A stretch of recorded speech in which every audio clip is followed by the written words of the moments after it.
here we go.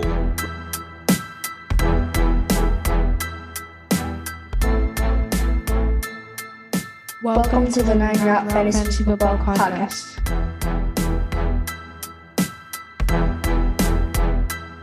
What's up, everybody? Welcome back to the 9 Route Fantasy Football Podcast. We have just completed week 18 of the NFL season. And for a lot of you out there, you may have had one final shot at glory in your fantasy football championships. I know our league of record is finally in the books, and Mark in our league is a first-time winner. Congratulations to Malky, pulling out the big win, back-to-back high-scoring weeks. We played all the way through. He put his head down. He had a great team all year long, and congrats to him taking out his own brother in the act. And ironically, Pat, you know a little bit something about those two guys, huh? Yeah, I was glad that the McCarthy name was going to go on the belt again this year. There are four of us, me and three of my brothers in the league, and it had been a little while since McCarthy had taken the belt home. So it's good to see Mark get his first win in this league, and good to have the championship back in my name at least. Yeah, you can take some credit for that. I taught him everything he knows. Yeah, absolutely. Yeah. Man. No, that is, again, it was hard fought. I know, again, the two best teams pretty much all season were Mark's and Jay's. And so, again, it could have come down to either. Week 18 did come down to some of those, guys only played a quarter or a half, just in there for an incentive. Games maybe didn't matter as much. And that kind of had a little bit of an emphasis. But, again, you're getting high-scoring players. Well, anybody sitting on Cooper Kupp all season is going to be probably a pretty big smile at this time of the year, enjoying the Golden Boy, getting them maybe some championship glory. So, again, congrats to him and everybody in our league and everybody listening. Hopefully you won or finished well, and hopefully maybe we had something to do with that. And if you didn't, hey, there's always next year. We like to make a lot of calls, a lot of picks, and that's what a lot of this is going to be today. We're going to do a little bit of our start, sit, year in review. Pat and I have made some calls through the season, and we are looking to see who was smarter. I mean, we know deep down who is, but when it comes to fantasy football, we definitely want to see who made the right calls, who made the wrong calls, who made the best calls maybe. And it's going to be ironic that, we weren't too far off when it came to a lot of things. So what do you think, Pat? You want to dive in there and give them the lowdown on the hoedown? Yeah, man. One quick shout out real quick, just before we jump into our start sit numbers. I had a friend, a coworker of mine who, started listening to the podcast. He talks fantasy football with me whenever he comes into the office. And he was texting me over the weekend and sort of, asking me what I thought about certain things. And he has a pretty good idea of what was going on. And, I hope that any advice that I may have given him possibly helped, but he texted me today and let me know that he did win his fantasy championship. So congratulations to Terrell Tyson. It's our first, what I would consider our first 9 route championship, for one of our listeners. My brother doesn't count because, he's family. He kind of has to listen to these things or at least download them anyway. I don't know if he actually listens, but he has to at least download them for us as a courtesy. So, but congratulations to Terrell Tyson, and congrats on your victory. Terrell, awesome job. Thank you for listening. We are glad to be a part of that. And for everybody out there, obviously now Terrell can be somebody to go to as a proof that we do win you championships in your league. So we are 100% guaranteed to win you a championship from here on out. And we are free to listen to on all podcasts and YouTube. So just putting that out there. Great job, Terrell. All right. So let's jump into these start sit numbers for the year. So, obviously, as with anything that you do in life, if you want to be good at something, there's a process. Part of that process is reviewing your results. And so throughout the season, each one of our start sits, we've been keeping records. And basically the way we decided to, give these start sits either a pass or fail grade was, as I've said multiple times, we try to give you start sits that are, sort of on the border of maybe the flex border, or, if you're looking at quarterbacks, tight ends, or defenses, we're looking right on the edge of the top 12. We don't take the easy way out and pick, Patrick Mahomes every week as our start of the week. We try to give you guys, that are going to potentially be streaming options, or guys that you have an injury or you need a replacement, guys that you can go to kind of fill in for somebody who, may not be playing, and especially in week 18, a lot of guys didn't play. And so, we tried to give you some options as far as some other guys that you could slide into your lineup, and, maybe some guys that you should slide out of your lineup as well. So we want to go over those numbers. We've gone over them already, but we want to share them with you just so that, we're being transparent with everything that we put out. So we're not going to pretend that we get everything right. Nobody does. That's basically impossible, but we do think that we do a pretty good job. We put a lot of time and effort into it. So we just wanted to kind of give you a rundown of how we did. So you want to do your numbers first, and then I'll go into mine, or do you just want to do them all together? How do you want to roll it? Well, yeah, I guess. Or how about I do your numbers and you do my numbers? Ooh, that sounds intriguing. Yeah. You do me, I do you. Okay.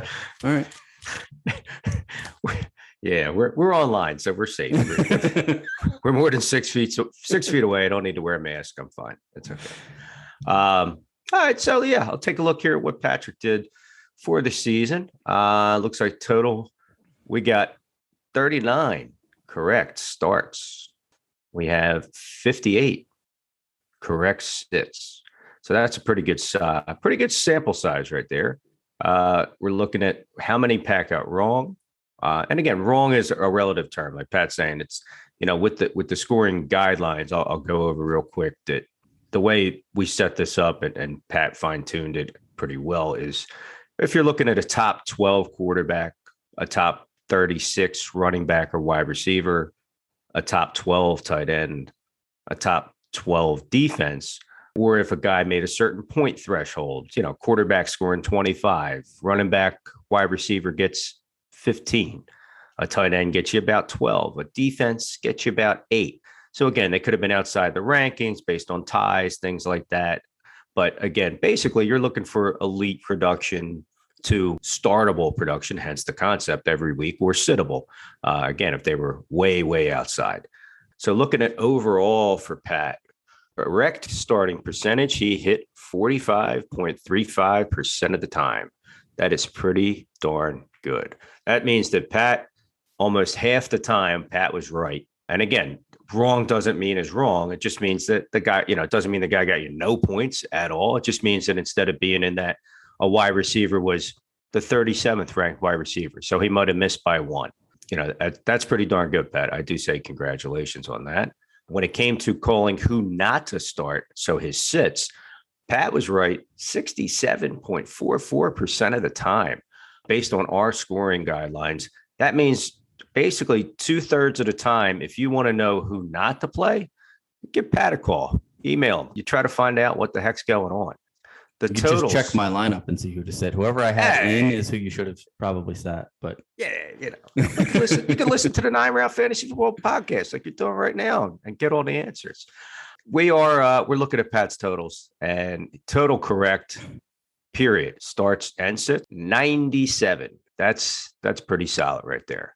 I will go into the negative and say that Pat's total wrong 75 that he just missed or was wrong on. Again, sometimes we're dead wrong. I know I was a few times.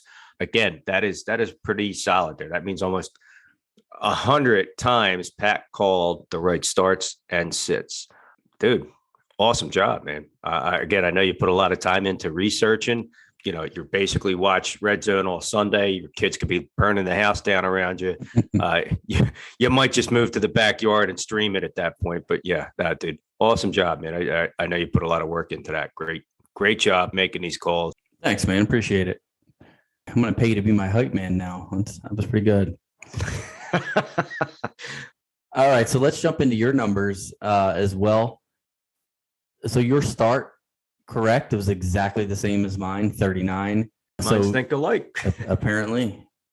And of course, obviously, we never start or sit the same people. So we were giving you 5 starts, 5 sits per week, each of us as a total of 360 different players that we either recommended or did not recommend throughout the season. So for these numbers, just understand that in some of these instances, injuries or guys not playing due to COVID because we record so early in the week, they don't all necessarily fall into this. So just be aware of that fact that we may say to start a guy and then all of a sudden, Friday he shows up on the COVID list, and obviously we don't get a chance to get on here and record a change to that. So you got 39 right, same as me.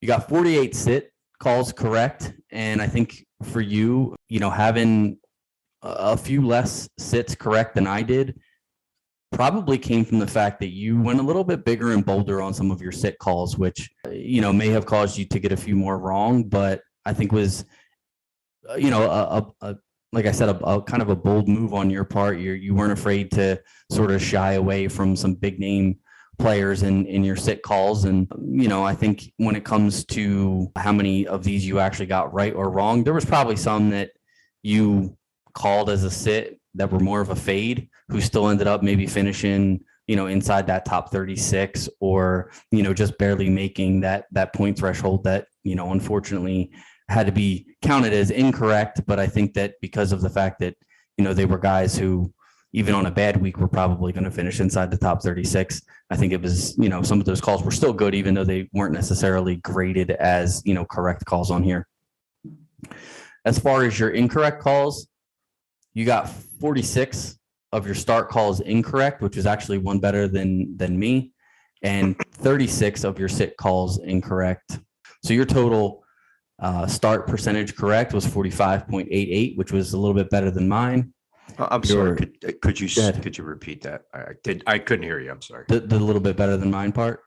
I apologize. I thought it was my headphones weren't connected, so I just want to check. Your correct sit calls were at 57.14%. So you are better at talking sit.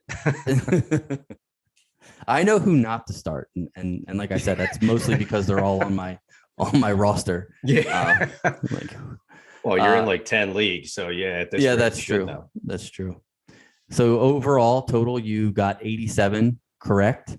You got 82 incorrect, and then you had 11 players that didn't get graded one way or the other based off of injury or based off of not playing in the game after we had, maybe spoke about them on the podcast. So overall, you got 48.3% of your starts correct, which is, like I said, going into the season, I think you and I both kind of aimed for a 50% correct rate, and you got 45% incorrect. So you actually got a higher percentage correct than you got incorrect. So as far as a 50-50 goes, I think that, that's basically what we were shooting for. You had a few more, of those non-graded players due to injury or what have you. So, overall, like I said, we both did better than 50-50. We both got more correct than we did incorrect. So I feel like, for our first year doing this and sort of jumping into this without any real, I don't want to say experience. We have plenty of experience in fantasy football, maybe not as much experience recording, but, I feel like we did a pretty good job overall in our start sits this year. Well, as a smart man once said, I consider experience.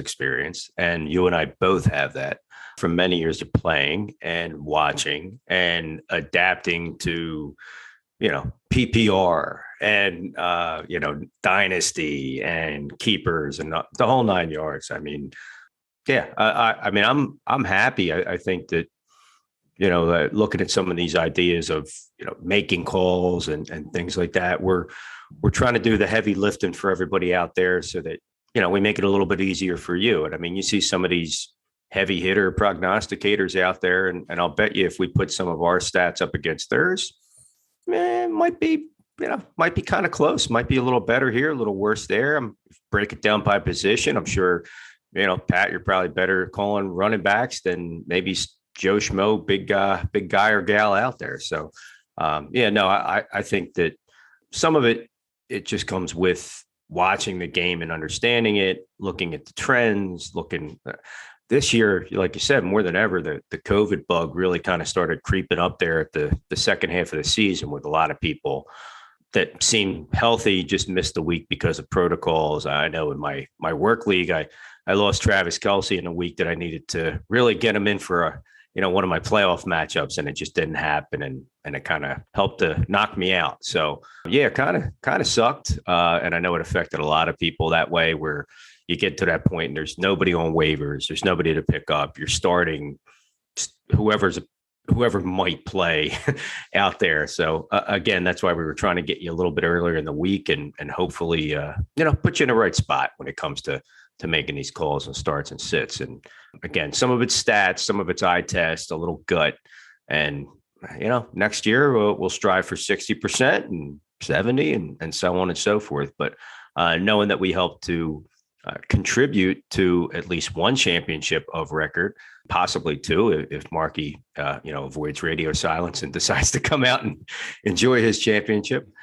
Definitely we're happy to do this. We're having a lot of fun and we're excited to get season 1 in the books and look forward to, getting everything lined up for the NFL for next year. You're going to have a draft and summer training camps and free agency and things like that are going to factor in. And before you know it, it'll be June and we'll be talking about our 10th mock draft already and figuring out,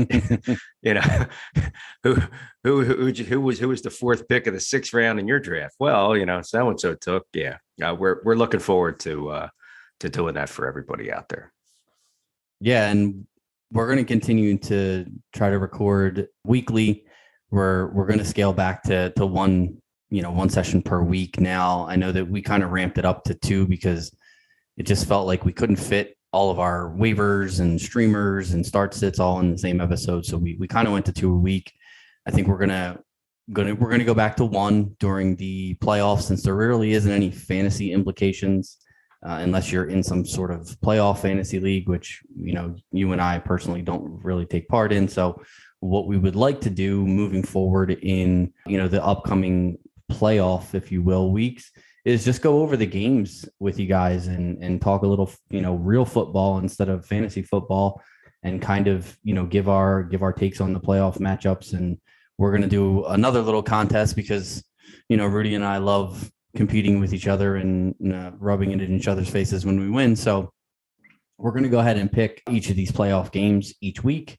And then we were going to come back and review those picks. We'll pick straight up games, and then we'll also pick against the spread. That'll give, anybody out there who, may be potentially into, those spread numbers and what they deal with. Just a little thought process on how we feel about these games and just this for us, honestly, to see how well we do picking games moving forward. So I think without further ado, we will jump into our Wildcard Weekend playoff matchups. All right, so the first playoff game of the 2021 season, the 2022 postseason, is going to be Saturday at 4:30. The Las Vegas Raiders travel to Cincinnati to take on the Cincinnati Bengals. The Raiders are a 6-point underdog in this game, and Scott and I both researched, sort of different aspects of the game. Me personally, what I was looking at was where these teams ranked in basically the 4 major areas that I look at when it comes to matchups and who I think would potentially win a game, versus another team. And what I looked at was points scored, points allowed, rushing yards, passing yards, and then the turnover differential. The passing and rushing touchdowns, I didn't really go too deep into those stats, only because I feel like throughout the season, those stats can sort of be, you can have a game where, you have a running quarterback, rush for 2 touchdowns in a game. And, in other divisions, because they play different teams, maybe they don't face as many rushing quarterbacks. So I don't really look too much into the touchdown portion of it, because I feel like touchdowns are one of those stats that they don't really tell the whole story. I feel like over the course of a game, how many yards you give up tells the story a little bit better and that's how the NFL actually ranks offenses and defenses. It's about the number one defense, the number one offense versus the rush versus the pass and so on and so forth. And then the number one offense, scoring offense and number one scoring defense and stuff like that. So those are the stats that I particularly looked at. And in this game, just give you a quick rundown.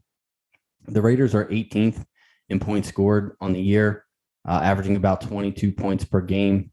They are 26th, giving up 25.8 points per game, 28th in offensive rush yards, 6th in offensive passing yards, and they have a -9 turnover differential. So they've turned the ball over 9 more times than they've taken it away. On defense, they are 19th in rush yards allowed per game and 13th in pass yards allowed. Now, all that is to say that basically the Raiders were not very good at many things except throwing the ball. And in a lot of the instances, it was because they were behind and because, they're a team who, with Derek Carr at the helm, throws the ball a little bit more than they rush, obviously. Cincinnati Bengals were 8th in points scored.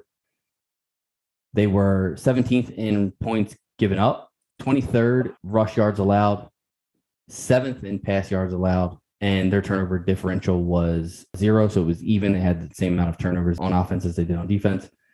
Defensively, they allowed the 5th fewest rushing yards and the 26th most passing yards. Basically, with given all those numbers up front, it was just a way to kind of show that the Raiders like to throw the ball, obviously. The Cincinnati Bengals have a little bit more, I don't want to say more balanced attack, but they still throw the ball a lot as well. But I think this is one of those games where it's going to be high scoring, which is, I think, why they went with a 6-point spread in this game. If you look at their matchup earlier in the season, Week 11, Cincinnati won that matchup 32-13. They rushed for 159 yards in that game, and Joe Mixon had 30 carries for 123 yards and 2 touchdowns. Now, it was a close game for most of that game, but I think going back and looking at the game again, what really happened was at the end of the game, the Raiders turned the ball over twice, and Cincinnati turned both of those turnovers into touchdowns, which kind of opened that game up big time. And I think it was obviously the reason that the game ended with such a lopsided score. I personally believe the Raiders are a really scrappy team, but they can also be very undisciplined. I think in order for them to have a chance in this game, they're going to have to avoid the turnovers. And I do think that they will do that. I think they'll keep this game close. But in the end, I think Cincinnati has just too much talent on offense. And I think they're going to end up pulling this game out. As far as my pick for the week, I like the Bengals to win. And I think that they're going to cover the 6 points just because the offensive firepower on this team is just, that's what the Bengals do. They score. And I think they're going to score a pretty decent amount of points against the Raiders. It was very comprehensive, Pat. I like that. Why, thank you. I'm going to agree. Again, I did look into when I do it. I mean, again, I do sometimes dig deep for some of those parts. And one thing I think that some of those that do maybe pick games for entertainment purposes only, shall we say, whether you be in the state of New Jersey or Pennsylvania and you are over the age of 21, basically, like, we go digging for information for fantasy football, and we actually look at different things, like just like Pat was going through: passing offense, scoring defense, points given up to wide receivers, things like that, streaks of the last couple of weeks and stuff. I know some people that are out there go with things about against the spread and how they play on grass at night in weather under 40 degrees. Well, I'm not going that route because some of that stuff just seems ironic more than truly statistic. But when we go digging for a lot of that information to figure out who to start and sit, who to draft, who to pick up off of waivers and stuff like that, who to look for in a trade, that's what we're looking at. Fantasy football and real football, they do coexist. Again, obviously things are different on some levels, but I always have a belief that statistics don't lie. They just don't always tell the whole truth. You can look at all the numbers you want, but again, sometimes you do have to look at the situation and the matchup and the intangibles, the momentum, the injuries, this, that, and the third to really make a pick when it comes to certain games. Not going to say that I am right all the time or anything like that. Obviously, we just said that we were both right about half the time when it came to picking players, for instance. So again, looking at this Raiders-Bengals game, yeah, I think the Raiders snuck in to the playoffs. The fact that the Chargers kind of folded a little bit down the end of the season, the fact that Indianapolis lost such a terrible game to Jacksonville, they really shouldn't kind of be in this conversation. But you know what? I do enjoy that they have rallied the troops from firing the coach, from the whole Henry Ruggs situation. There's a lot going on with that team, and they could have totally been, a 4-win team and just folded up and just waited for next year, as they've done many years before. I am happy to see them doing what they're doing. I like Derek Carr. I think again, Pat, you said it, he's a scrappy quarterback. He's that guy. You do root for him because damn right well, like if given the right situation, he could really be a stud. He's got those moments. Beginning of this year, that offense looked like they were really clicking. It's like, oh, wait a minute, the Raiders might be a real deal. And then things that were out of their control helped them to kind of fall apart. On the other side of that football, the Cincinnati Bengals, who have been a laughing stock for years, slowly have amassed one of the most talented offenses in some time. I mean, it's a passing league.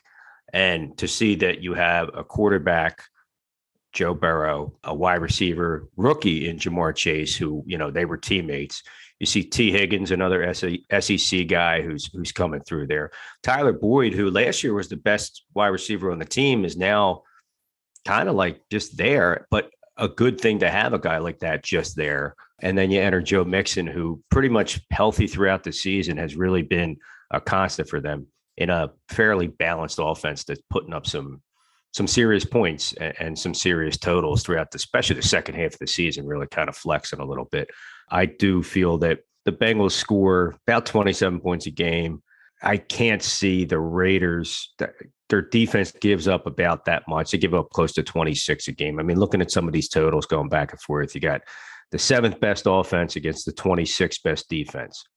So it's going to be, football is kind of like a boxing match. They're going to work the body, because Raiders have a little bit of a decent passing defense. They're built to beat the Chargers, the Chiefs. So they might be able to hang with them for a little bit. If Joe Mixon can get anything started against that team out of the backfield, and they get some underneath work going, they're just going to work the body and then go for the head. And the Raiders strike me as a one-and-done team. I mean, unless the Bengals smell themselves and they go walking into their home stadium thinking, we're just looking ahead to next week, that does happen to young teams. They haven't been there before. When's the last time you said Cincinnati Bengals in the playoffs? They won their division. They're riding high. They're smoking cigars and shooting gats in the locker room. That's cool, but you still got some pro teams you got to play, and the Raiders won't just walk in there and lay down. But I definitely like the Bengals on the money line, straight up, so to speak. I do like them at the point total too. They should win by a touchdown. And I see the over-under is like 49.5. I would kind of go just a shade under, because if the Bengals are able to get anything done, they got a decent defense that's almost comparable with the Raiders in certain aspects. I see something like give me like a 28-17. I think that would bring it up to about a 45. So I'll jot that down. I'll say Bengals 28, Raiders 17, and the Bengals will be my pick for that game. All right, the next game on the slate is the Saturday night game. That's going to be New England at Buffalo, another 6 seed at a 3 seed. This is one of the more interesting games on the weekend for me. This will be the third matchup between these two teams on the season. Obviously, they split their regular season series. I do believe that we all remember the Week 13 game that was played in very high wind and rain, and it was a pretty ugly scene. I think that game, the reason that New England won that game personally was due to the weather. I don't think that this year the Patriots are anywhere near as talented as the Buffalo Bills. Listen, I believe that the Patriots deserve a lot of credit. Bill Belichick deserves all the credit, as he always gets, for taking this team with a rookie quarterback with no notable, receiving weapons, coming into the season. Nobody would have, assumed that the Patriots offense would be decent at all. As it turns out, they ended up sixth in points overall. So the sixth highest scoring team in the league. They ended up eighth in rushing and 14th in passing, which, to be top 10, top 15 in those categories with a rookie quarterback and a bunch of no-name wide receivers, it's pretty impressive, honestly. The thing that really strikes me about this game are the defenses. Buffalo has the number 1 overall scoring defense. New England has the number 2 overall scoring defense. So Buffalo gives up about 17 points a game. New England just under 18 points a game. So it's going to be a game where the defenses are obviously going to have to step up. And I believe they're going to step up. I think this is going to be a pretty low scoring game. Buffalo is favored by 4.5 in this game at home. And I think that as long as we don't get another sort of weather affected game in this one, I think that Buffalo is going to take care of business. In that Week 13 game, if you remember, the New England Patriots only passed the ball 3 times in that game and rushed the ball 46 times. Even with that advantage, which, I think anybody would say that, a game where both teams sort of forced to not throw the ball has to be an advantage to New England. They still only ended up winning that game 14-10. Now, I know neither team was probably going to score a ton of points in the conditions, that were going on in that game. But I feel like with New England not being as talented, I think on either side of the ball, I think they're going to need some sort of advantage like they had in that first game in order to beat Buffalo. The other good thing for Buffalo is that they've actually started to run the ball a little bit more often and more effectively the past few weeks. They were only averaging roughly 17 running back attempts per game early in the season. And a lot of those attempts were in games where they kind of were up big, and their fourth quarter attempts were somewhere around the 8 to 9 range. So half of the rushing attempts were coming in the fourth quarter when they were ahead. If you look at the games from week 12 to 18, they started averaging 20 running back rushing attempts per game. And I specifically stated running back rushing attempts because, obviously we know Josh Allen has a proclivity to tuck the ball and run with it when he needs to. And those aren't, necessarily designed rushing attempts. So I don't want to count those. Those are pass attempts that just, nobody's open or the pocket breaks down and Allen needs to scramble. So averaging 3 more rushing attempts per game and averaging 1 less rushing attempt in the fourth quarter on average. So they started to run the ball a little bit more. If you've been following us through the fantasy football season, you know that at the end of the season, we started recommending Devin Singletary a little bit more. In the beginning of the season, he was pretty much non-existent. They were kind of bouncing back and forth between him, Zach Moss, Matt Breida. But now Singletary has become the guy, and Buffalo does not seem to be afraid to feed him the ball and feature him. So I think Buffalo still wants to throw, but they're going to need to mix in that run a little bit more in this game and in all the rest of the games if they really want to go deep in the playoffs. And New England is going to have to run the ball and force some turnovers if they want to beat what I believe is a much better Buffalo team. In this game, I'm going to take Buffalo, but at 4.5 points, I think it's going to be close. New England's defense is, they're obviously one of the better passing defenses in the league. So at 4.5 points, I'm going to take New England, but to win the game overall, I'm going to take the Buffalo Bills. I think I'm disagreeing a little bit with you. And again, I think it is going to be close. Now, you look back at, you had the Win Bowl in New England ended up sneaking that one out 14-10 when nobody passed and everything went down that way. Week 16, the rematch, Buffalo kind of took it to them. And looking at that game, they did actually give New England a taste of their own medicine where they held the ball for close to 35 minutes, which it's hard. I mean, when a team has you beat by almost 14, 15 minutes in time of possession, it's going to be hard to get involved in any type of game. Looking at the weather in Buffalo this weekend, currently what they're calling for is 7 degrees with about a 9, call it a 9, we'll call it a 10 mile an hour northeasterly wind. Beautiful weather for Buffalo this time of year. So if you break that wind chill down, you're going to be close to 0. It's going to be cold. And, things come into play. The ground's hard, the ball's hard, all that mumbo jumbo. And again, these guys play in those conditions, but I think it's going to be a little bit more conservative on both sides. I don't think Buffalo's going to have the stones to come right out and try to blow them out of the water. Maybe it's just me. I mean, I know they do have a dynamic offense. And I think, yes, them over these past couple of weeks, finding themselves again by balancing that offense. Some of it was injury based where they had, Emmanuel Sanders went out, Cole Beasley went out. So some parts of their passing game were missing. And yeah, they did kind of have a shuffle at the running back, but settling on Singletary, giving him the ball 20, 25 times a game while still being able to pass, Allen do his design runs and everything. They do look a little bit more complete. The defense is there. Now, New England, it's one of those teams you hate them, but you respect that coach is there and they know what they're doing in the playoffs. And defensively, they're right there with Buffalo. Offensively, they're right there with Buffalo. These are two very evenly matched teams when it comes down to it. This game personally strikes me as, okay, I got you once, you got me back, and now it's my turn to get you in the playoffs. I think Buffalo is going to be coming in sky high, hosting them, smelling maybe some blood in the water. They see a young quarterback in his first playoff game. But this isn't just Joe Schmo. Mac Jones, played in bowl games, championship games. I don't think he's going to be too crushed under the bright lights, and I don't think Belichick's going to put him in a bad spot.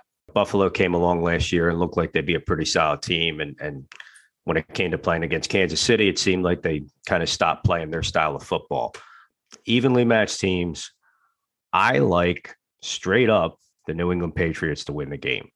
So I would take them, and I would take them obviously with the 4 extra points. I feel like the feeling out of these two teams, a little bit of the weather factor involved, as far as just chilly and slowing everything down to a little bit of a crawl. The over-under in this game is 43. So I think I would definitely have my pick. I'm going to go Patriots. And if you want to take them also with the points, Patriots straight up. And I like the under of 43. I don't think I gave you my over-under pick for the first game. I'm going to take the over in that Raiders-Bengals game. I do think that both of those offenses throw the ball enough to where it's to me, it seems more likely that game hits the over 49, which is 7 total touchdowns. And that's my personal opinion. I will also take the under in this game at 43.5, just due to the fact that, yeah, like you said, you're talking about the number 1 and the number 2 defenses going against each other. And as good as either of these offenses may be, playoff football always seems to be a little bit more low scoring than regular season football. But I'm glad that we have some different picks here, because I thought, there's a possibility that we have the same picks, and then, it wouldn't be very fun to keep track. No. I mean, and that's, just like how many times during the season when we were doing starts and sits, we'd have to regroup like, oh crap, you picked the same guy I did for the same reason. Okay, let me scramble. Let me find somebody else who's comparable or who I liked, or, maybe you're picking like 2 or 3 guys to try to get you to that point. No, I think a lot of this, you and I will differ coming at it with similar angles, but, sometimes a totally different mindset. I tend to be, lean in a certain way in my looking at it. You have your way, and that's good. Yeah. Then we won't, this way, at least one of us can brag that we won, as opposed to us losing when we look at it. So again, folks, you can come to us for that one way or the other. We'll keep these stats as well and see who did better there. It's just like we did with the starts and sets. All right. So moving on to the most important game of the weekend. Yes, sir. Philadelphia at Tampa Bay. That's the Sunday 1:00 game. The Eagles are an 8.5-point underdog to the defending Super Bowl champ Tampa Bay Buccaneers. The Eagles, I'm going to hit the important numbers on this one. I don't want to read all the stats again, but Eagles are the 12th highest scoring offense, averaging 26.1 points per game. The Bucs are the second highest scoring team at 30.1 points per game. Eagles are the number 1 rushing team in the league, averaging 159.7 yards per game, where the Bucs are actually the 3rd best rushing defense, giving up only 92.5. So I think that's going to probably be where this game is won or lost. Bucs are the top passing team in the league, averaging 307.6 yards per game. Eagles defense is 11th in passing yards, giving up about 221 passing yards per game. And as far as the turnover differential goes, Eagles are even at the turnover differential. Bucks are plus 10 at that turnover differential. And I think that is the number for me in this game that sort of dictates who wins or loses this game. If you remember, the Bucks played the Eagles on Thursday Night Football in Week 6, where Tampa Bay won 28-22. The Eagles held their own in that game, and honestly, I was surprised. I thought they were going to get smashed in that game, and really, it came down to them not being able to stop the Bucks from running the clock out. They scored a touchdown to make it 22-28, and then the Bucks got the ball back and literally ran their 4-minute offense in a 6-minute offense setting, and basically ran the last 6 minutes of the clock completely out. And it just didn't give the Eagles a chance to get the ball back and potentially go in for a game-winning score. I do like that, this is sort of a strength versus strength matchup. Eagles run the ball, obviously, number one rushing team in the league, have a good rushing quarterback in Jalen Hurts. So there's a lot of ball control on Philadelphia's side of the ball. Again, the Bucks are obviously they're the third best team against the run as far as yards allowed. And this is going to be a test of wills. Which team can impose their will on the other? As far as the game picks go, I mean, it's pretty much impossible to pick against Tom Brady ever. And I'm not going to do it here, as much as, I would love to truly pick the Eagles and believe that they're going to win this game. I think Tampa Bay is talented up on both sides of the ball to beat anybody, honestly, especially in the NFC. But if the Eagles can run the ball effectively, keep this fairly low scoring, I think that they have a chance. I'm going to take the Bucks to win this game at home, but not to cover the 8.5 points. I think that the Eagles are going to establish the run.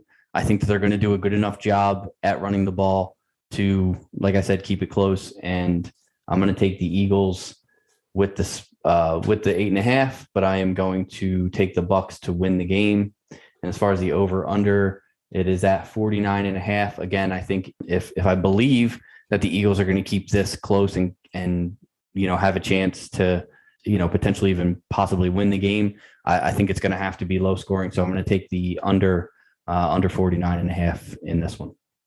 Well, Pat, I think you and I are going to be totally split on this game. Now, How did I know? Looking at a few different things, throughout the season, as far as things go, not trying to be a homer or anything in particular, but hey, I'm just going to come out and say it. I like the Eagles straight up in the game. And here's why. I'm not scared of Tom Brady. Not scared of the fact that the Eagles have one of the best secondaries against quarterbacks. And again, back in the day, they played, 28-22. Tampa Bay kind of toyed with them, kind of took the foot off the gas. Eagles made a little bit more of a game back in Week 6 on Thursday night. But that was also when the Philadelphia Eagles ran a totally different style of offense, where they were pass, and couldn't get anything to really click. And Jalen Hurts looked like he wasn't the answer, and they didn't run the football, and all that happened. And it wasn't too soon after that when the coaching staff decided to flip the script and, get back to basics and do what was successful. At that time, everybody saw they could run the football behind that offensive line and not pass, supplement the pass, things like that. Wait to pass, not just think that you could be like everybody else in the league and pass the way that you were trying to do. Tampa Bay's defense, they're vaunted and they won that Super Bowl. Their whole team as a whole is hurt right now. I mean, Levante David, Leonard Fournette, like a lot of big names on that team are not 100%, if at all, even going to possibly play in this game. I know they're trying to get everybody back, trying to get everybody healthy. This could be a game where they maybe look to think, hey, we can probably get through this game without these guys to get to the next round. We'd rather not rush them. This could definitely be one of those matchups. Tampa Bay didn't earn a bye. They didn't get the number one seed, so they could sit back and fat cat it. Granted, last year, they also didn't get a bye. They didn't win their division or anything like that. Tampa Bay's defense throughout the season, they gave up fourth most rushing yards to quarterbacks. And if you break down the average, they gave up close to 5 yards a carry to quarterbacks. Now, not saying he's going to carry the ball 25 times, but everybody and their mother knows that Jalen Hurts knows how to get out of the pocket and run. Now, he hasn't been doing it as much because they have been relying more on the running backs to take care of that Miles Sanders, who should be back from his broken hand, which they were really kind of just keeping him under wraps to make sure he could be ready for a playoff push. Jordan Howard, he's had some bang up issues, but I know he'll be ready. I think they held him out this past game against Dallas, and everybody else was on the wink COVID list to kind of give them a little bit of a rest. Last time Tom Brady played the Eagles in the playoffs, I think I remember it was 41-33. Granted, he was on a different team. He had a monster game, but they lost. I don't care. Even if I was on the outside and I wasn't, a local guy and looking at this maybe with some green goggles on, I would still heavily consider the Eagles based on the momentum they've had, how beat up and haggard the Buccaneers look. You don't have Chris Godwin. Mike Evans, who's one of the most underrated wide receivers. I don't care what anybody says. He's not 100%. Again, if Fournette doesn't play and Brady's Brady, but we've seen some chinks in that armor. We've seen them leaking some oil this season, and this is the right spot for a team to go in. This has revenge from this season.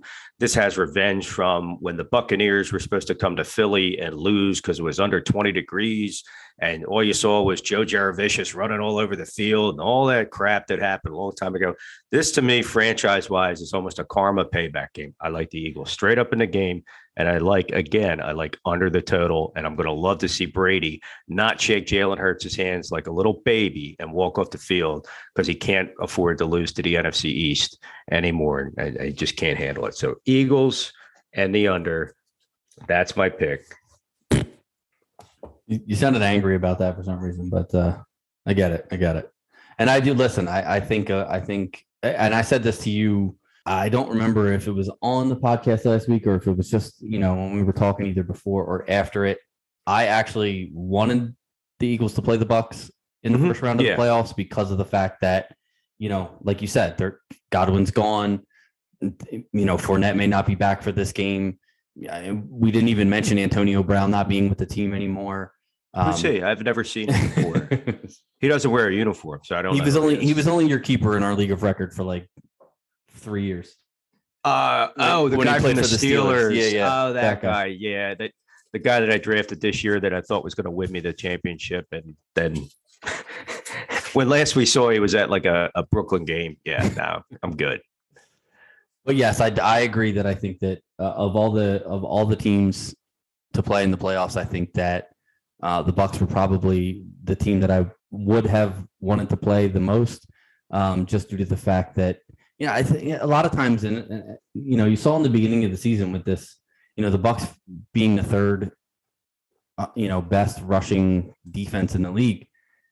I want to say week 1 against Dallas. I don't know off the top of my head. I didn't research this before the podcast. Maybe I should have, but I want to say Dallas ran the ball like 11 times or something crazy like that. Like teams were just completely avoiding running the ball against the Bucs because of the fact that their defensive front was so good and so big and so fast, but then teams started throwing the ball against them, which, obviously led to them being the 21st passing defense. So you can throw the ball against the Bucs. I don't think that that's the Eagles' strength. I think that the Eagles are going to want to run the ball. And I think that as long as they don't shy away from running the ball, I think that they do have a shot in this game. And that's why I'm taking the Eagles with the points. Unfortunately, I feel like, Tom Brady just wins games. It's ridiculous. Like I just can't. It kind of makes me angry, but he's the greatest of all time. I mean, in my eyes, anyway. So I just can't pick against him. I hope I get this one wrong. I would love to see the Eagles win and move on, but to get to go to Green Bay in week 2, geez, could you imagine you have to play the Bucs and then the Packers back to back? But I do understand where you're coming from. And like I said, I definitely, when I saw the line, I was like, yeah, no way. I would definitely take the Eagles getting 8 points to getting 8.5 points or whatever. So, oh, no. Yeah. The line alone is just like a slap in the face. I can't see, I don't see Tampa Bay. Should they win the game? Yeah, they probably should. And that's one thing, but I don't see them just wrecking shop and, they got the Eagles down 17 at, halftime. And it's like, what the hell hit them? Nothing crazy like that. I mean, I know the injuries played into it, but you look back at that Saints game where they lost 9-0 and they couldn't get anything going. The Saints have had their number. If they can follow that playbook, I don't think Brady's beaten the Saints since he's been with them. I know I'm pretty sure he lost last year. That's what made him not win the division. I don't remember if they beat him in the playoffs or not. But this season, I mean, again, they lost a shootout and then they lost that game, which the injuries played in. But I think the injuries are also going to play a factor just for I don't know how you want to put it, I guess for the overall momentum of the game. And I mean, they're one of the more banged up teams. I mean, they finished the season playing the Panthers twice and the Jets, and the Jets almost beat them. They really should have. And that was, bad play call, whatever you want to call it, on that level. And I think that, you're talking Godwin, Brown's not there, Fournette, Levante Davis, Shaq Barrett, Evans is banged up. I mean, the one guy the Eagles have to cover, and it's been their Achilles heel for the last few years, especially this year. Somebody's just got to stand there with Rob Gronkowski the entire game, because tight end wise, yeah, he could get 3 catches for 120 yards and 3 touchdowns, and then that's a whole different ball of wax. Yeah, that's probably the only thing I think that would really push me over the edge. But deep down, I really think, not for nothing, but I really think that the Eagles, if any team to upset this weekend, that's one of the one shots they have. Looking ahead then, our next game, yes, is the 49ers against the Dallas Cowboys. Looking at these two teams statistically, again, I know, Pat, you're going to have a little bit of a deeper breakdown, but the Cowboys, I hate to say it, but yes, they have the number 1 offense in the league. They also have the 7th best defense. Cowboys are averaging about 31 points a game, and they're only giving up about 21. Now, some of these are, I want to say, slightly inflated. This last week, they played the Philadelphia Eagles, who played a bunch of backups, and they put up 51 points. When you look at something like that, that does factor in. But when you look at Dallas overall, they put up 56 on Washington, 36 in a tight game against the Raiders. They put up 43 against the Falcons, a bad team, 44 against the Giants, a bad team. They beat us up pretty bad on Monday night with 41 points. They do really well against the bad teams. The Cowboys don't, and I forget the stat off the top of my head, but they don't have a great winning record against good teams. Again, they played the Cardinals, who looked like they were falling apart, and the Cardinals beat them. The Raiders beat them, and that's a big win for Las Vegas. That's maybe one of the reasons why they're in the playoffs. Lost to the Chiefs, lost to the Broncos, who just fired their head coach, but at the time we're a decent defense at least. And yeah, they lost to Tampa Bay in that first game of the season. The Chargers, they kind of eked out a win, aided by some referee help in week 2. They don't impress me, but I don't mean it in that way. Again, they've definitely come back full circle. Seeing the Cowboys step up to the plate after years of being totally mediocre and everybody making fun of them, and now they look like they're finally legit. I mean, Dak Prescott looked like he was going to be that guy last year, and then had a catastrophic injury and has made his way back from it. Hats off to him. Now, looking at the 49ers, they did everything they could to almost not make the playoffs and got lucky. New Orleans won. They had to win in overtime. Stafford throws a pick in overtime to end that game. Otherwise, we're talking a whole different scenario here with these playoff matchups. The Niners, they're an odd team. I mean, 2-3 weeks ago, people had them pegged to be one of the teams to maybe represent the NFC. They were kind of flying high. They were really doing a pretty good job of just coming back from different factors through the season that seemed to really affect them. They did lose to Tennessee, but they won 4 of their last 5. They beat the Bengals again. Right after that, the Bengals got hot. The NFC West is really the premium division right now in probably the entire league. I mean, all 4 teams, even Seattle was, at times considered playoff-ish, and then Russ got hurt. That's a whole story. But, you talk about the Rams, the Cardinals, and the Niners at 10-7 and having to eke into the playoffs. Getting back to it, Niners have the 13th best offense, 9th best defense. Niners are averaging about 25 points a game. They're giving up about 21. Dallas being at home, hosting a playoff game, Niners and Cowboys have had some history together in the playoffs. We've seen it in the 90s. We saw it in the 80s. Not too much in the 2000s because Dallas really didn't make the playoffs that much. They haven't been a good team for a long time. Them getting back, maybe smelling like they have a shot to do something, being one of the prime time, so to speak, midday matchups going on I hate to say it, but yeah, I like the Cowboys. I like the Cowboys with the points, and I like the over in this game. I would actually take, based on the way these offenses fire the football out. I think it's going to be a little bit higher scoring. I think defenses are going to play a factor. But with this game, I'm going to say, yeah, I definitely think the Cowboys probably put up another 30 spot on the Niners, and again, just kind of take the game away a little bit. So I would say that the Cowboys win, and I will take the over in this game. Yeah, so looking at the numbers, the Niners are actually very solid across the board. I mean, the big thing with this game in particular for me is the turnover differential. So Dallas is, everybody's like, oh, Dallas's defense are so much better than last year. And they are, because last year they were god awful. But they're 16th against the rush. They're 20th against the pass. The thing that has saved Dallas this year has been the turnovers. I mean, that's just basically what has kept them as the, seventh best scoring defense.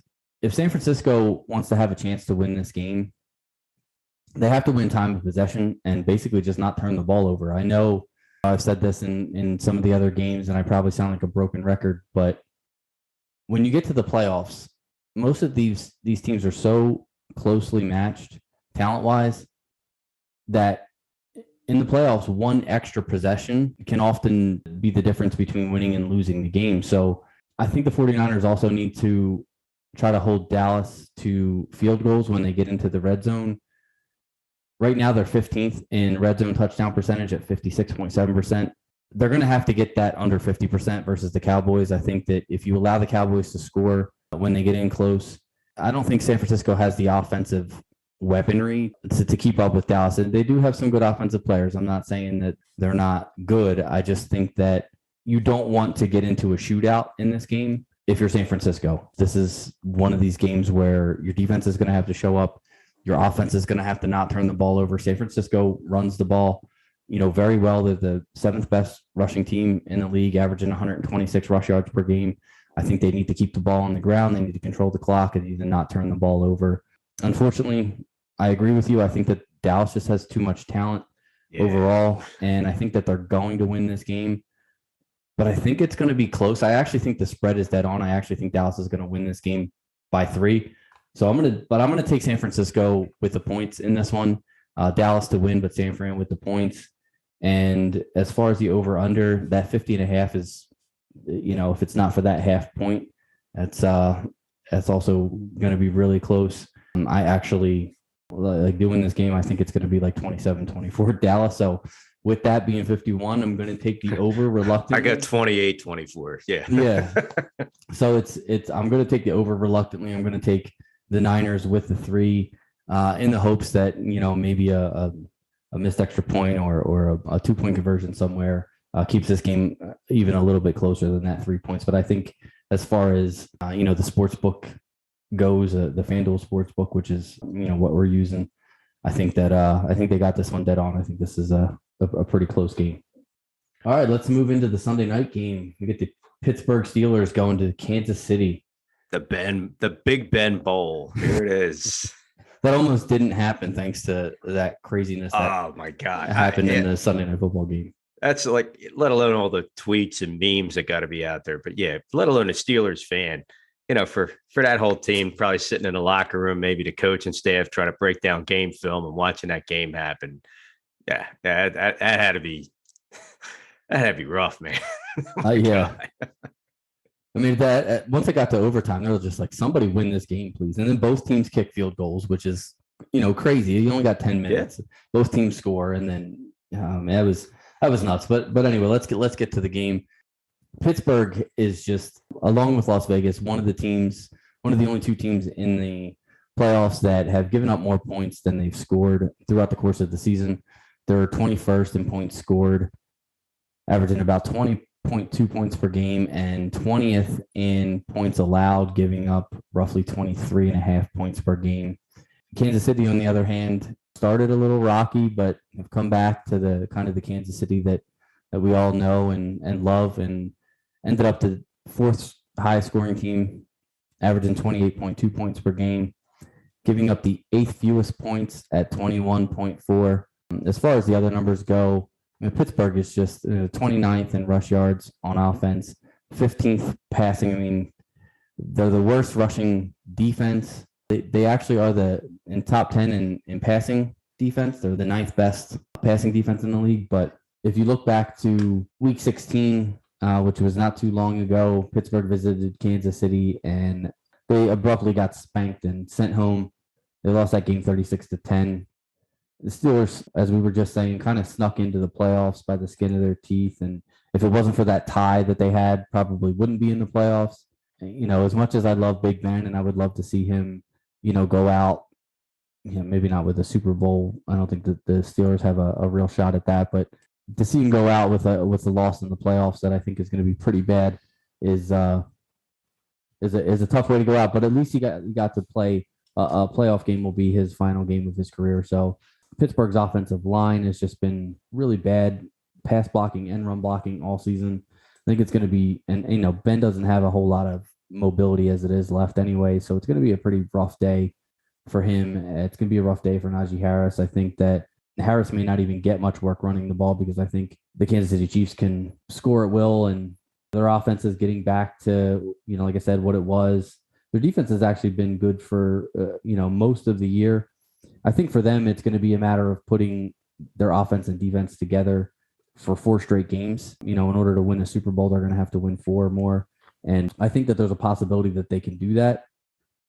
Unfortunately for Pittsburgh, I don't think that they need to be firing on all cylinders to beat the Steelers this weekend. I'm taking Kansas City here in this game. I'm taking them even given the 12.5 points, which I know is a huge point spread in a playoff game. But with the Chiefs being at home, with the Steelers just not really, the Steelers haven't been able to score on anybody. And, the Chiefs have just, their offense is starting to click at the right time. As long as Tyreek Hill's foot issue is better by next week and he's a full go for the game, I like the Kansas City Chiefs. I like the Chiefs given 12.5. And I also like the over in this game, which is at 46.5. I think that the Chiefs will probably put up 30 something of that on their own. So I'm going with the Chiefs in this game against the Steelers. Yeah, this is probably Ben's last game. No, I know. Looking back to the Week 16 game, one thing jumped out: the Steelers had 3 turnovers that led to 17 points. If you took that back, it'd be a 19-10. It would still be, it'd still be better than a score that they'd have to get involved with. And if Najee Harris is a little banged up and you're not going to maybe be able to go to him as much as maybe you'd like to, you're going to put the ball in Ben's hands against that team where that you're not going to be able to keep up with them in a track meet. It's just not happening. Kansas City, different points of this season. I mean, the beginning of the year, they looked like they had completely fallen off the rails and then quietly made their way back, winning, I think it was like 8 straight before they finally lost a game again.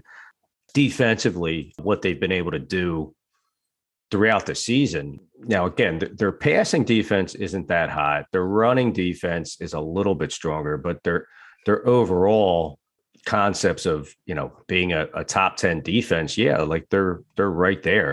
Even though they're definitely a bend but don't break, so to speak, concept. They do get turnovers, which helps. Obviously, again, they had 3. They got 3 off of the Steelers in that game. As much as you look at this and you think it's possibly a little bit more evenly matched, the Steelers, their offense is pretty anemic. They struggled, obviously, this past week, eking out a win against Baltimore in overtime. They struggled against Cleveland the week before. And, that defense is a lot of beat them up, drag them out in the AFC North. It's just known for that. They really they don't have a shot. Now, could they make it respectable? Yeah, they could, especially maybe with some garbage time stuff. I don't think it's going to be a straight up blowout, but I think the Chiefs are going to go out, handle business. The over-under, I'm not 100% on. I'm looking at this, and do I see the Steelers getting to 20 points? No, I don't. I think the Steelers might, this score might be very close to what it was before with 36-10. That was the score prior. I think Kansas City might do a little bit more ball control. Darrell Williams has been pretty solid with Edwards-Helaire out. I don't know if he's going to be back in time for the playoffs. I didn't see any updates per se on that. And I know, like you said, Pat, about Tyreek Hill. And again, that passing game at different points. Kelsey, they've had some little bit of trouble clicking here and there. You've seen Byron Pringle step up as the man of the, player of the game, so to speak, here and there. But yeah, I definitely would lean Kansas City in this game, but I do 12.5 is still a big number. I don't care how bad your team is. I think I would probably, and that could be up to maybe 13, or even some people go heavy and dump it out somewhere. Some places might be closer to a full 13.5 maybe. But I think I like the Steelers getting the points, I like the Chiefs straight up in the game. The over under, only because of the anemic parts of that offense with the Steelers, I will take the under in that game. And I don't think it'll be by much. I wouldn't be surprised if I'm wrong on it, but I don't see the Steelers getting if they get more than 2 touchdowns, I'd be shocked at that, because I got a feeling too that if, they get out there and it's Ben's last hurrah and they're just getting smoked, they may not want to embarrass them. They may just, have him on the sidelines. The cameras will be on him. He knows it's kind of that day and that time, and it is what it is, and, just move on. So like Chiefs, I'll take the Steelers with the points, and I like the under. Fair enough. One last matchup. So the NFL decided to go, hey, why don't we put a playoff game on Monday Night Football one more time? They just got off on the past time where they just had, was it Saturday, Sunday, Monday, Tuesday? They just had four straight games, or it was Thursday? Yeah. How'd that work? They had Thursday, Saturday, Sunday, Monday, Tuesday? They had a Tuesday game recently, or are you talking a few weeks ago? Those 2 makeup games. Oh, yeah. That was a few weeks ago. Mm-hmm. Yeah. So, yeah, and I think Thursday led into that. Am I correct? I thought that was like the last Thursday night game, maybe. I'm not 100%. Yeah, it might have been because games on like 6 of 8 days or something. Yeah, because it's, like the COVID makeup game. So the NFL knows that they can put a game on anytime and it'll be a draw. But putting a Monday night wild card playoff game on, and it looks like, they did take probably the most exciting matchup and put it on there. You got the Arizona Cardinals against the Los Angeles Rams. This is a division game. This is the rubber match, so to speak. In week 4, Arizona 37-20 winners over the Rams. Coming back around to week 14, and you had Kyler Murray scrambling around like a toddler, getting smoked all over the field. And that game ended 30-23 Rams, with Aaron Donald sacking him at the end to end the game. Cardinals we hyped them up a lot in fantasy, especially at the beginning of the year. They really looked like they were going to be one of those teams to beat, and they still do have that. Obviously, DeAndre Hopkins being out is a major factor, but offensively and defensively, they're respectively 11th in the league in both. They're averaging about 26 points a game. They give up about 21 points a game. The Rams are close to that. They're 8th on offense at 27 points a game and 15th on defense at about 21.9, so call it 22 a game. So they're both right in that wheelhouse. Rams are they're a home favorite. They're expected to win the game. They're giving 4 points to the Cardinals. It's been a weird couple of weeks. I mean, the Rams, you've seen Matthew Stafford throwing a lot of interceptions. You start to question things. You're not sure. Again, you've seen Arizona show moments where, again, they could beat the Dallas Cowboys at home and make them look bad. And then, have some other clunkers down the road where again, you're just questioning, what the heck happened. Carolina went in there and beat them up pretty bad. And Carolina is definitely not a playoff contender by any stretch. This is probably going to be arguably this and the Patriots Bills being 2 of the most even matchups, division repeats, third time's a charm type of games. This is going to be one that's definitely going to be, I think, just, you know what, we know what you're doing. You know what we're doing. We're just going to keep airing it out and see who can beat who at their game, which is, dynamic offenses and especially this year with Arizona, very good defenses. I really would probably just say, based on everything, Rams are the home team in the playoffs in this setting. I kind of like the Rams. I think the Cardinals could very well get to that point where they do cover that 4 points. The over-under is 50. I like 28-24 Rams. I just feel like they're just going to have a little bit too much. They're one of those teams that when you really looked at them on paper at the beginning of the year, and, I'm not going to steal anybody's thunder, but they were definitely a contender. Look at that coach and what they do. And you said, oh my gosh, you just upgraded that offense. You went from Jared Goff to Matthew Stafford. We kind of all saw certain things were possible. And then defensively, they've done some things to fine tune it. Again, Von Miller got at it. Hasn't been the old Von Miller, but, I'm sure all these guys, they know they dial it up for 3-4 weeks and walk away holding the Lombardi trophy. We've seen it before, and I'm sure we'll see it again. I just feel like the Rams may be quietly lurking, where some people felt, including myself, that maybe they maybe be a little bit of a fade. But I definitely think that they have everything it takes to be standing there in February hoisting a title. So again, I'm going to take the Rams. I'll take the Cardinals with the points. I'll give them 4 points and say they can definitely get that. And then I do like the over the game. Like I said, I'll say 28-24. Yeah, I think looking through all the, the stats and everything, this was probably the hardest game for me to pick. I mean, these two teams, like you said, they split the regular season series. Arizona won back in week 4 when they were one of the hottest teams that, obviously everybody was still healthy. But since starting 10-2, the Cardinals have lost 4 of their last 5.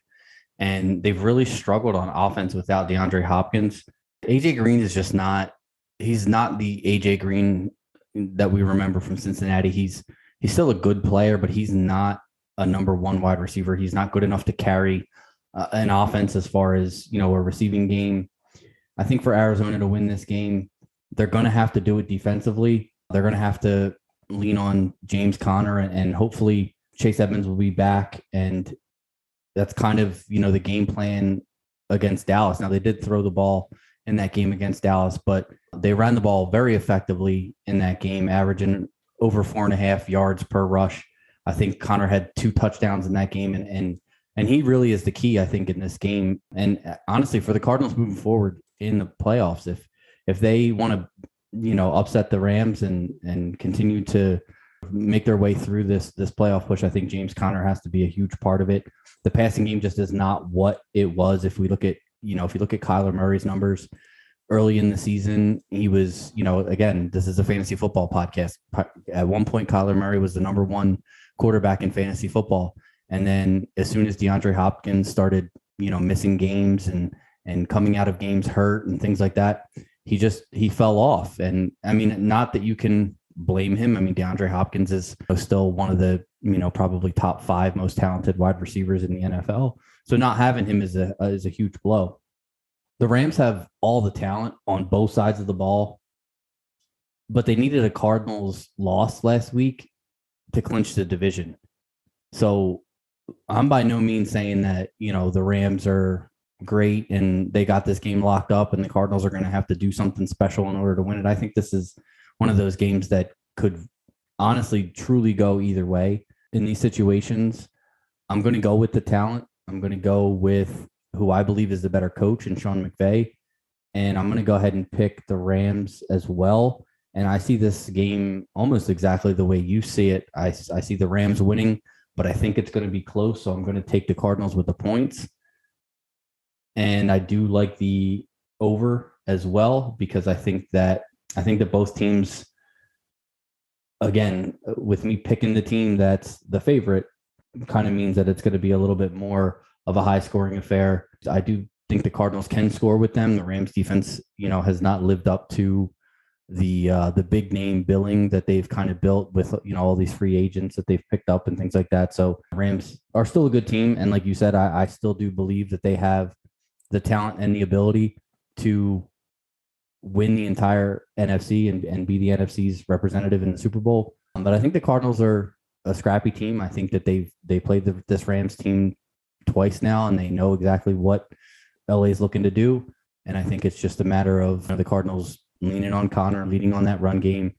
Again, I think if you're an underdog in the playoffs, I think leaning on your running game is probably the best thing that you can do, because it keeps the ball in your hands, keeps the ball obviously out of the hands of the other team, allows you to run the clock. It allows your defensive players to stay fresh. So I think if the Cardinals can lean on Connor and even Kyler Murray scrambling a little bit more in those passing situations, you just keep moving the sticks, keep the ball on offense, and score in the red zone when you have a chance. I think there's a chance that they could win this game, but I just don't see the Rams allowing that to be the case. All right, so I think that's it for our games for this week. And like I said, we're going to put out one podcast this week. It'll just be this one here, the picks and our review of our start sits. We're going to continue to review and pick these games throughout the playoffs for the next 4 or 5 weeks or so. We're also going to try to bring you some other information, maybe a little bit more fantasy relevant information. Next week, we are looking to potentially go over our preseason draft rankings and see how well or how poorly we did on those. I think that it's good to review that stuff at the end of the season and, see where you went right, see where you went wrong, and kind of just figure out how to get better moving forward. And if you're into fantasy football as much as we are, that's really what you want to do, is you want to get better each and every week, each and every year. And I think that's the goal. So also next week, big announcement. We're going to have our first guest appearance on the podcast. We're very excited. We're going to be welcoming to the show Jake Trowbridge. He's a co-host of Drinking and Talking Fantasy Football podcast and the Ball Blast Football podcast. He's also a weekly contributor to Matthew Berry's Fantasy Life newsletter.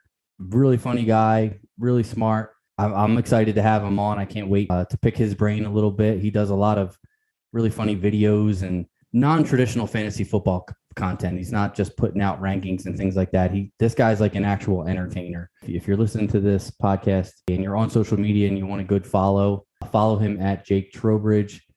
He just put out a new video today, just a song parody about dynasty trades, and he's a funny dude, man. He's really hilarious, and I'm really looking forward to having him on the show. So look forward to that being on the show next week. You got anything before we get out of here for the day? No, man, I'm enjoying what we're doing now. We get to make some fake team picks when it comes down to it, and just do this for fun, where we don't have as much fantasy riding on it. Although, not being able to make many moves. I know we're together in a dynasty league that I saw a couple people dropped out of. So I guess we'll figure out. I guess our league manager will give us the heads up on what's gonna happen with that when it comes to, I guess other people jumping in or how that's going to play out. Definitely excited to meet Jake and, do this interview and get another perspective on fantasy football and make it a part of our show. See how the other half lives and how other guys and gals do attack this, like you say, on an entertainment level more. Obviously, you and I are boring as hell. So it would be nice to have somebody come in that, spice it up a little bit, we're not talking like, hot ones to bomb, hot sauce type stuff, but we definitely want to add a little flavor to this. And I think it would be nice to definitely get a guy like that. Now, he is a great entertainer. Again, watching a lot of his stuff online, just somebody else out there that probably started the way we did. And obviously I don't play guitar, so I can't quite get to the level he's at, but yeah, definitely going to look forward to having him on here. All right. It looks like that's going to do it for this week.